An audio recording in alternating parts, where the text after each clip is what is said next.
মদ্যপান করলে কি হার্ট একটু ভালো থাকে, হৃৎপিণ্ড ভালো থাকে, নাকি তার ক্ষতি হয়? ধূমপান সে তো হার্টের নাকি সর্বস্বই ক্ষতি করে দেয়।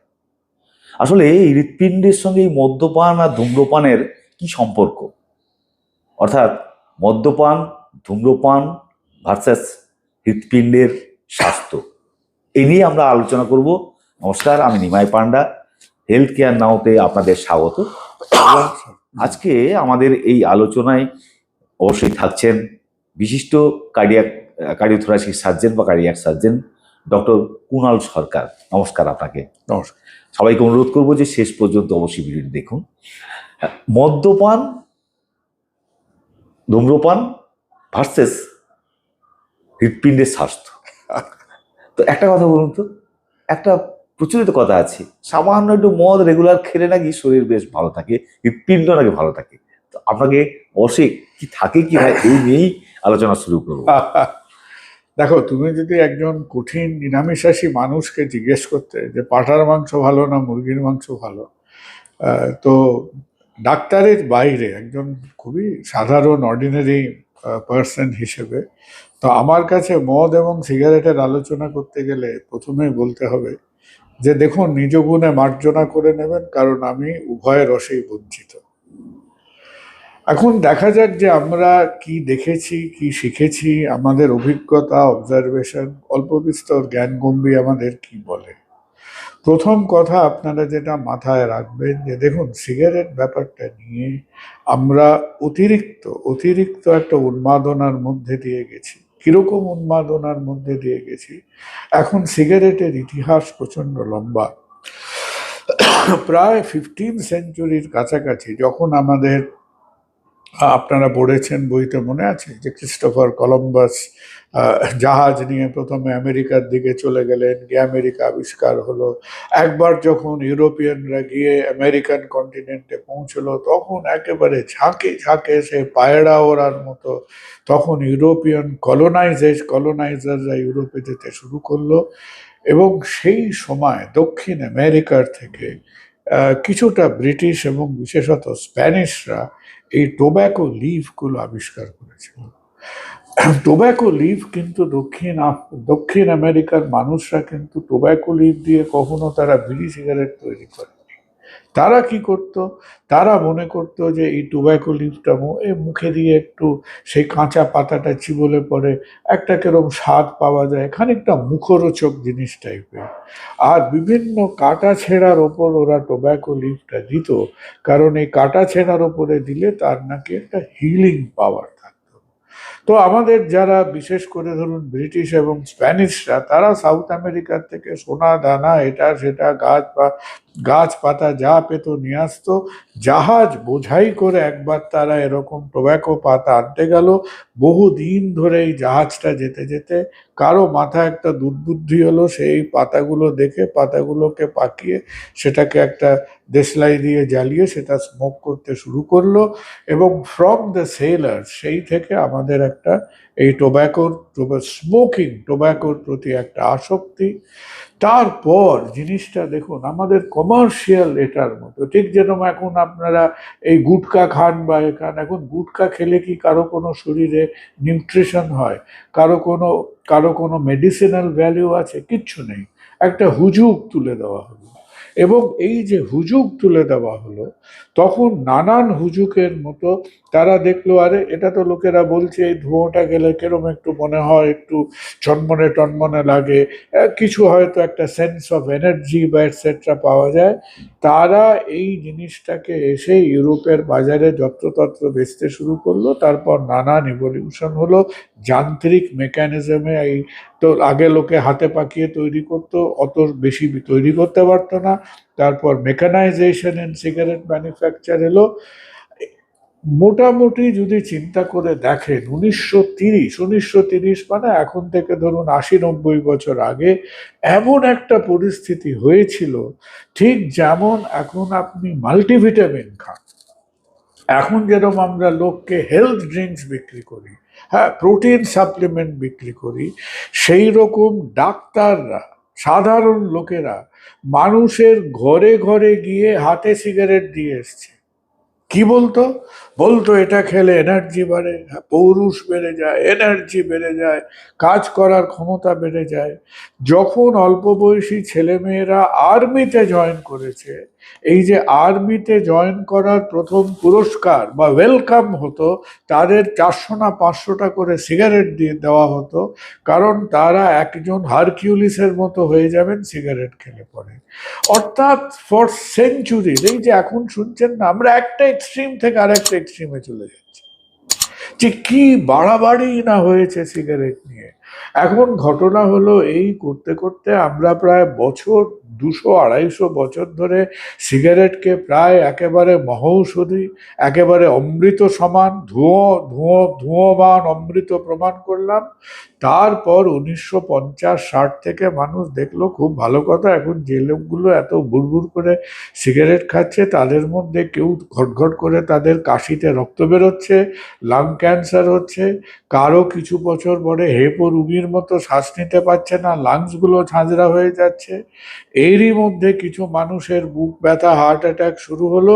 তারপর নানান রকম গবেষণা করে করে টিল অ্যাবাউট 1960s, লেট 1960s-এ গিয়ে আমরা অনেক রকম হেজিটেশনের পরে ডাক্তাররা অন্তত এটা স্বীকার করতে বাধ্য হলো যে বাবা, আমরা যা করেছি, আমাদের প্রায় 300-400 বছরের বিভ্রান্তির পরে আমরা স্বীকার করতে বাধ্য হলাম যে এটা তো কোনো অমৃত নয়, এটা কোনো মহৌষধি নয়, এটা কোনো ম্যাজিক ফর্মুলা নয়, it is actually ভেপারাইজড poison.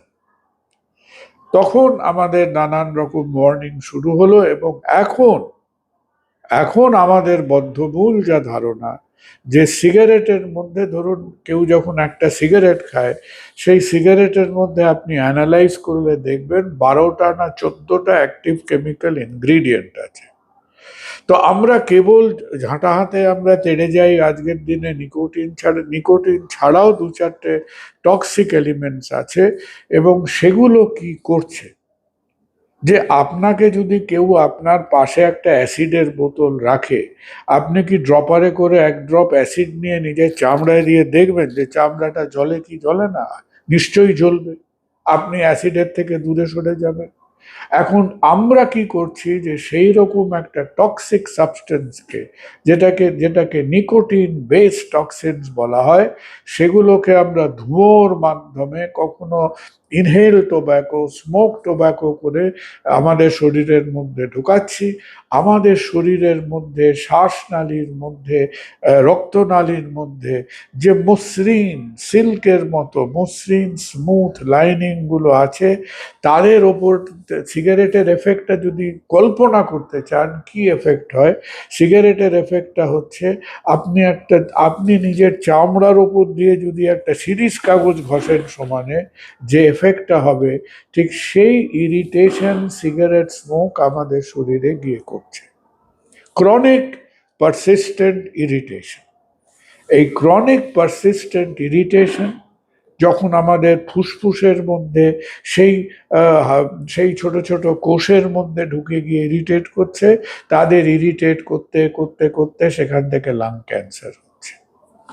Cancer হবার আগের স্টেজে, যখন ফুসফুসের যে খুব সূক্ষ্ম, এই যে অক্সিজেন কার্বন ডাইঅক্সাইড এক্সচেঞ্জ করে যে মেমব্রেনগুলো, সেই মেমব্রেনগুলোকে ইরিটেট করে অক্ষম করে দিচ্ছে, তখন আমরা দেখছি যে আমরা একেবারে সেই একটা হাঁপড়ের মতো শ্বাস নিচ্ছি, সিভিয়ার সিওপিডি, বাড়িতে বসে অক্সিজেন নিতে হচ্ছে, ঘন্টায় ঘন্টায় ইনহেলার নিতে হচ্ছে। কেন? Because of that irritation the lungs have been damaged. এবার হার্টটাও পিছিয়ে পড়ে নেই। হার্টের মধ্যে কি হচ্ছে, যে অলরেডি আমাদের বয়স বাড়ার সঙ্গে সঙ্গে আমাদের আর্টারিগুলো কিছুটা খড়খড়ে হচ্ছে, শক্ত হচ্ছে। একই আমাদের জনসংখ্যার মধ্যে প্রায় 30-40% মানুষের কম বেশি ডায়াবেটিস হচ্ছে। খানিকটা আমাদের লাইফস্টাইল থেকে আমাদের ওই আর্টারিগুলো খড়খড়ে হয়েছে, ভিতর ভিতর হয়তো slide deposition of cholesterol, atherosclerosis শুরু হয়েছে, আমার হাইপার টেনশন আছে, ডায়াবেটিস একটা তার সঙ্গে আমাদের সঙ্গত করছে। এবার এই পরিস্থিতিতে যখন আমার ব্লাড স্ট্রিমের মধ্যে আমি এই নিকোটিনকে ইন্ট্রোডিউস করছি, আপনার গায়ে একটা জায়গা সামান্য ছড়ে গেছে, আপনি সেই ছড়ে যাওয়া জায়গাটা নিয়ে কি দেয়ালে ঘষবেন? আপনি ঘষবেন না। তা যাদের শরীরের মধ্যে অল্প বিস্তর কিছু চেঞ্জ এসেছিল, তারা যখন স্মোক করছেন, তখন সেই চেঞ্জগুলো, সেই ডিপোজিশনগুলো, ঠিক লাংসের ইরিটেশনে যেরকম লাং ক্যান্সার হচ্ছে, যেরকম সিওপিডি হচ্ছে, হার্টের ভেতরে সেই রক্তনালীগুলো ইরিটেটেড হলে, সেগুলো ইরিটেটেড হয়ে হয়ে সমস্ত আমাদের রক্তনালীগুলোর ভেতরে ভেতরে ভেতরে ভেতরে তো একেবারে তত্তর তত্তর করে ডিপোজিশনটা বাড়তে বাড়তে একটা সুস্থ সবল মানুষ একদিন ধুম করে গিয়ে তার গা ঘেমে গেল, বুকে ব্যথা হলো, ইসিজিটা বিচ্ছিরি হলো, আমরা হইচই করতে শুরু করলাম যে হার্ট অ্যাটাক হয়েছে, হার্ট অ্যাটাক হয়েছে। তো সিগারেটের ব্যাপারটা এখন আমরা যেখানে মাথায় তুলেছিলাম সিগারেটকে, আজকে মানুষের মধ্যে আজকের অসুবিধাটা কি? যে সিগারেট খায় সে খুব খারাপ লোক? আদৌ সে আমার আপনার মতো একটা স্বাভাবিক নর্মাল মানুষ। তাকে হয়তো তার ছাত্র জীবনে, তার স্কুল জীবনে, তার পরিবেশ পরিস্থিতি থেকে তাকে বলা হয়েছে একটু অল্প বিস্তর খেয়ে দেখা যাক। আমরা আমরা জেনারেশন আফটার জেনারেশন সিগারেট খাওয়াটাকে একটা খুব হালকা নিঃশ্বাস নেওয়ার মতো ব্যাপারে এসে গেছে। এবার যখন আমরা এত রকম জিনিস যখন আমরা উপলব্ধি করছি, রিয়েলাইজ করছি, তখন সেই হ্যাবিটটাকে আবার ব্যাক গিয়ারে ঘোরানো ইজ নট বিং ইজি। একটা জিনিস যদি ছাড়তে অতই সহজ হতো, তাহলে সেটা হ্যাবিট কেন হতো? যে কোনো হ্যাবিট, আপনি যদি খাটে বাঁ পাশ ঘুরে ঘুমোন, আপনি দেখবেন আপনি রোজ ঘুমের মধ্যে বাঁ পাশ ঘুরেই ঘুমোচ্ছেন। That is your habit. যে লোকটার দুটো বালিশে শোয় সে আজীবন দুটো বালিশে শুচ্ছে, not because of science but because of habit. তাহলে এতই মারাত্মক এটা হ্যাবিট ফর্মিং যে এই ফাঁদ থেকে পা পড়ে গেলে সেই ফাঁদটা বার করা যাচ্ছে না। বিভিন্ন সময়ে বিভিন্ন উপায়ে কেউ ই সিগারেটস, কেউ নন নিকোটিন সিগারেটস, ফিল্টার সিগারেটস ব্যবহার করা হয়েছে, but as far as I know তার লাভ খুব একটা হয়নি। এখন একটাই আমাদের পথ সামনে আছে, যে তাদের বুঝিয়ে সুঝিয়ে তাদের সঙ্গে আমাদের এমফাথাইজ করতে হবে, সিম্পাথাইজ করতে হবে। যে দেখুন, আপনি হয়তো দিনের 5টা খান কি 15টা খান, আপনি স্মোক করতেন, আপনি প্লিজ ছেড়ে দিন। ছেড়ে দিলে আপনার 2-4-5 দিন একটা বিচ্ছিরি লাগবে, একটা উইথড্রল সিমটমস হবে, কিন্তু আমাদের একটু কষ্ট সহ্য করে আমাদের সেই ফেজটা পার করতে হবে। There is no other way. কিন্তু মদ্যপান, আচ্ছা, মদ্যপানের ব্যাপারটা একটু কিন্তু অন্যরকম। মৃত্যু আছে না একটা, যে হ্যাঁ, একটু খেলে, সামান্য খেলে হাড় ভালো থাকে। মদ্যপানের দেখুন, মানে অ্যালকোহল সম্বন্ধে আমাদের যেমন ধরুন যারা আমরা হার্ট নিয়ে কাজকর্ম করি, আমরা সিগারেট সম্বন্ধে আপনাদের 1 মাস ধরে লেকচার দিতে পারি। অ্যালকোহল ব্যাপারটার মেইনলি যে এফেক্ট গুলো আছে, অ্যালকোহল যেটা আমরা কমনলি কনজিউম করি, যেটাকে ইথাইল অ্যালকোহল বলা হয়, অ্যালকোহলের মেন ব্যাপারটা মনে রাখবেন যে অ্যালকোহল ইজ হ্যান্ডেল। যে কোনো খাবার দাবার, আমরা সিগারেটটা ইনহেল করছি, যে কোনো জিনিস আমরা খাচ্ছি, অ্যাবজর্বড হচ্ছে, সেই অ্যাবজর্পশনের প্রসেসর হচ্ছে লিভার। এবার লিভারে গিয়ে যখন অ্যালকোহলটা জমছে, তখন সেটা একটা কেমিক্যাল পাথওয়ের মধ্যে দিয়ে যাচ্ছে, এবং যতক্ষণ আমরা একটা লিমিটেড অ্যামাউন্টে, লোকে কেন অ্যালকোহল নিত? খাবার পরে লোকে অ্যালকোহল খেত মেনলি, খাবার পরে লোকের একটা সেন্স অফ ইনক্রিজ মেটাবলিজম, ঠান্ডার দেশে লোকেরা মনে করতো একটু গা গরম লাগছে, কারো হয়তো একটু ভালো ভালো স্ফূর্তির ভাব হতো, এই সব কারণে। আপনি যদি কখনো ইংল্যান্ডে যান, হ্যাঁ, ব্রিটিশাররা এই হ্যাবিটটা আমেরিকাতে নিয়ে গেছিল, ওখানে গেলে দেখবেন লোকে এত বিরাট বিরাট গেলাসে বিয়ার খায়। আমরা যখন ইংল্যান্ডে কাজ করতাম, রোজ আমাদের হসপিটালের এক একটা ডিপার্টমেন্টের মতো প্রতিটা হাসপাতালের সঙ্গে এক একটা পাব যোগ করা থাকে। সারাদিন কাজের পরে আমাদের সব বন্ধু বান্ধবরা পাবে মিলে এত এত লম্বা লম্বা গেলাসে তারা বিয়ার খেত, আর আমি ছেদ পড়া বাঙালি, আমি বসে একটা ছোট্ট গেলাস অরেঞ্জ জুস নিয়ে সেখানে তাদের সঙ্গে গল্প করতাম, প্রাণ ভরে গেঁজাতাম, বিয়ারটা বাদ দিয়ে। কেন লোকে বিয়ার খায় জানেন ইংল্যান্ডে? তারা মদের নেশার জন্য খেত না, কারণ বিয়ার তৈরি করতে গেলে জলটাকে ডিস্টিলেট করতে হয়। হাজারো শয়ে শয়ে বছর ধরে এলিজাবেথান ভিক্টোরিয়ান ইংল্যান্ডে পিওর ড্রিঙ্কিং ওয়াটার ছিল না। ঠিক যেমন আমাদের দেশে দেখেছেন যেখানে স্যানিটেশন কম, অপরিচ্ছন্ন জায়গাতে হাঁচতে কাশতে গিয়ে কলেরা হতো, সেখানেও হু হু করে লোকেদের কলেরা হতো, গ্যাস্ট্রোএন্টেরাইটিস হতো। তো লোকেরা এটুকু দেখতো, যারা বেশি জল খায় তাদের কলেরা হয়, যারা বেশি বিয়ার খায়, বিয়ারটা ডিস্টিলেটেড, তাদের কলেরা হতো না।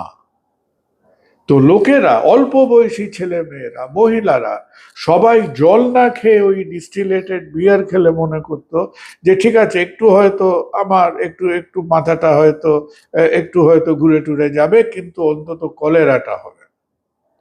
পরবর্তীকালে যখন অ্যালকোহল আরো পার্সেন্টেজ, একটা অ্যালকোহলিক ড্রিঙ্কের মধ্যে কত পার্সেন্ট অ্যালকোহল আছে, বিয়ারে কম আছে, জিনে বেশি আছে, উইস্কিতে তার থেকে বেশি আছে।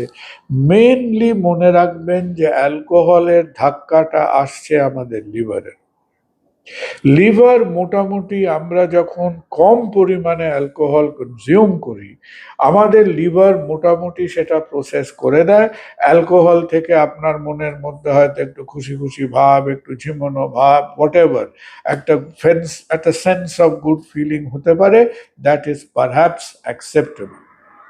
যখন আপনি লিভারকে ওভারলোড করবেন, তার লিমিটের ওপরে যাবেন, সেই লিমিটের ওপরে গেলে ঠিক যেমন সিগারেট আমাদের লাংস, হার্টকে ছিন্ন ভিন্ন করছে, একইভাবে অ্যালকোহল আমার লিভারকে ছিন্ন ভিন্ন করতে শুরু করবে। লাং ইরিটেটেড হলে লাং ক্যান্সার, সিওপিডি হয়। লিভার ইরিটেটেড হলে তার থেকে সিরোসিস দেখা দেয়।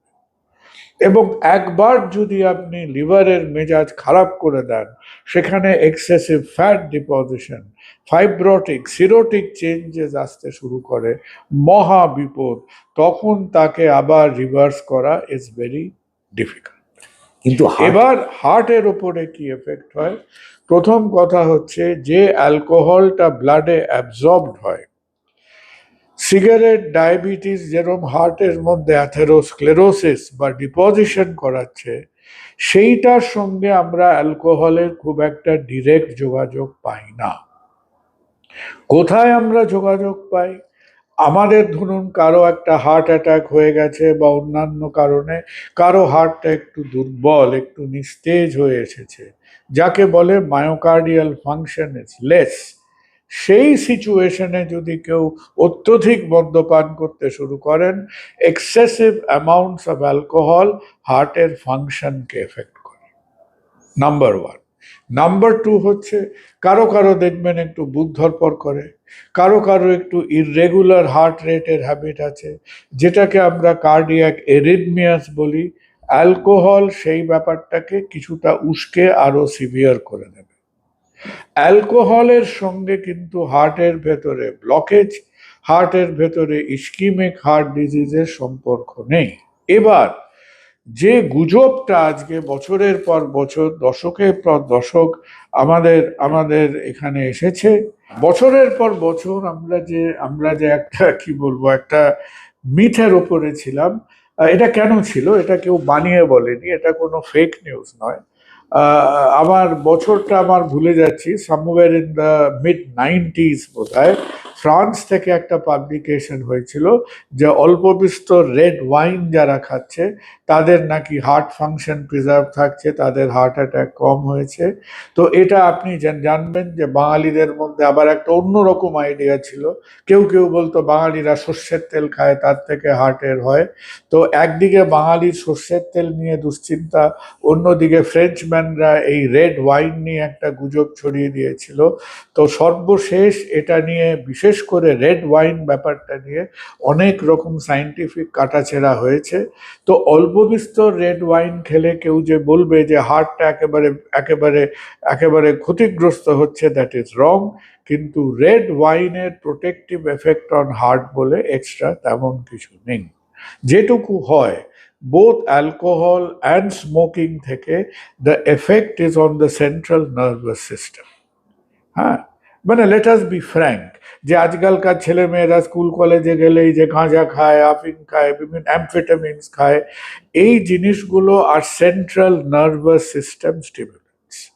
তারা আমাদের সেন্ট্রাল নার্ভাস সিস্টেমের মধ্যে কখনো একটা ফিলিং অফ স্যাটিসফ্যাকশন, কখনো একটা ফিলিং অফ এক্সাইটমেন্ট, কখনো একটা ফিলিং অফ খুশি খুশি ভাব, একটা হ্যাপিনেস, কখনো হয়তো একটু আমার মধ্যে ঝিমুনি আনছে। এক একটা মানুষ এক একটা সেন্ট্রাল নার্ভাস সিস্টেম রিয়াকশনে অভ্যস্ত হয়ে পড়ে, তার থেকেই ডিপেন্ডেন্সিটা আসে। কিন্তু যেহেতু এই স্টিমুল্যান্টগুলো আমরা শরীরে ঢোকাচ্ছি, কখনো রেসপিরেটরি সিস্টেমের মধ্যে দিয়ে, কখনো রক্তের মধ্যে দিয়ে, কখনো আমাদের ডাইজেস্টিভ সিস্টেমের মধ্যে দিয়ে, এবার যে সিস্টেমের মধ্যে দিয়ে কেমিক্যালগুলো শরীরে ঢুকছে, এই বেচারাগুলো এর ওপরে এফেক্টটা হবে যদি আমরা জিনিসটাকে বাড়াবাড়ি করি। একটা কথা সবাই শেষে বলবো, যে বিশেষ করে আমি দেখেছি যে গ্যাস্ট্রোএন্টারোলজিস্ট, হেপাটোলজিস্টরা বলেন যে সোশ্যাল ড্রিঙ্কিং, আবার বলছি আমায় খবরদার জিজ্ঞেস করবেন না সোশ্যাল ড্রিঙ্কিং কি, আমি গরিব গুদ্ম মানুষ, কোনোদিন নিজের কাছে এত টাকা পয়সা ছিল না যে আমি ওই রসে আমি বঞ্চিত। যখন মেডিকেল কলেজে হোস্টেলে থাকতাম, আমার বন্ধুরা যাদের একটু অভ্যেস ছিল, তারা তাদের ওই সব লিকুইড সম্পত্তিগুলো আমার খাটের তলায় রেখে যেত, কারণ তারা জানতো এই মক্কেল আর যাই করুক এটাতে ভাগ বসাবে না। তো আমি মিনিমাম অ্যামাউন্ট কত, please consult your doctor. Tolerable limits অব্দি অতটা ক্ষতি হয় না। অ্যালকোহলের এফেক্ট কিন্তু মনে রাখবেন, আপ টু টলারেবল লিমিটস, আমরা যদি সেটা নিয়ে বাড়াবাড়ি করি, দ্যাট ইজ সায়েন্টিফিক্যালি রং। কিন্তু সিগারেট নিয়ে সেই রকম কোনো মিনিমাম লিমিট নেই। অনেক হেলথ কেয়ার সাইটসে গিয়ে দেখবেন, আপনার যখন হেলথ কেয়ার প্রিভেনশন বা এগুলো নিয়ে লোকে আপনাকে কোয়েশ্চেন করবে, তারা আপনাকে জিজ্ঞেস করবে যে আপনি গত 2 মাস কি 3 মাসে একটাও সিগারেট খেয়েছেন কিনা। সুতরাং আমরা যদি তার বিষক্রিয়া, তার ইরিটেশনাল এফেক্ট, তার ক্ষতিকর এফেক্টগুলো চিন্তা করি, সিগারেটের ক্ষেত্রে the tolerable limits is zero, absolutely zero. Alcohol up to social level, up to minimal levels, সে হয়তো খানিকটা আমাদের মধ্যে একটা একটা একটা feeling of some kind of feel good factor তার থাকে, সেইভাবে সে ক্ষতি করে না। আর কখনো এইটা মনে করবেন না যে আগে 30টা সিগারেট খেতাম এখন 5টা খাচ্ছি, তা বলে আমাদের ক্ষতি হবে না, এটা করবেন না। কারণ সিগারেট তার প্রবল জনপ্রিয়তা সত্ত্বেও আমাদের প্রচুর মানুষের ক্ষতি করে গেছে, প্রচুর প্রচুর পরিবারকে ধ্বংস করছে। জীবনে অনেক সমস্যা আছে, এই বাড়তি সমস্যাটা আমরা ঘাড় পেতে নাই বা নিলাম। শেষ কথা, যারা মদ্যপান করেন বা মদ্যপ্রেমী, তাদের উদ্দেশ্যে কি বলবেন? হার্টের ক্ষেত্রে দেখো, মদ্যপানের কি যোগ? সমস্ত যে কোনো আপনি মদ খান বা নাই খান, নিজেদের বিশেষ করে in adult life beyond 40 years নিজেদের একটা ব্লাড প্রোফাইলিং করবেন। যাদের অ্যালকোহলের হ্যাবিট আছে তারা রেগুলারলি নিজেদের লিভার ফাংশন চেক করবেন, একটা এলএফটি করবেন। আমি অনেককে হাসতে হাসতে বলি যে যদি হার্টের কোনো গন্ডগোল হয়েও থাকে, হার্টের চিকিৎসার থেকে লিভারের চিকিৎসা করা প্রায় 20 গুণ বেশি এক্সপেন্সিভ। হ্যাঁ, তো শুধু তো অভ্যেসের কথা, টেস্টের কথা মনে রাখতে হবে, নিজেদের জীবনের আয় ব্যয় সামর্থ্যের কথাটাও মাথায় রাখতে হবে। ঈশ্বরের কাছে প্রার্থনা করি জীবনে যেন এই পরিস্থিতিটা না হয়, যেখানে একটা মানুষ যে সারা জীবন পরিশ্রম করলো, কাজকর্ম করলো, তাকে যদি এমন একটা সময়ের সামনে দাঁড়াতে হয় যে মনে হয় যে আমার শেষ গত 10 বছরের জীবনের পরিশ্রম রোজগারটা আজকে এই চিকিৎসা করতে করতেই ফতুর হয়ে গেলাম, এই পরিস্থিতিটা, এই ঝামেলাটা নিজেদের উপর ডেকে আনবেন না। ধন্যবাদ ডক্টর সরকার, সবাই ভালো থাকবেন এবং সবাই অবশ্যই ভালো থাকুন। যারা নতুন তারা এই চ্যানেলটি সাবস্ক্রাইব করবেন এবং অবশ্যই সুস্থ থাকবেন, ভালো থাকবেন।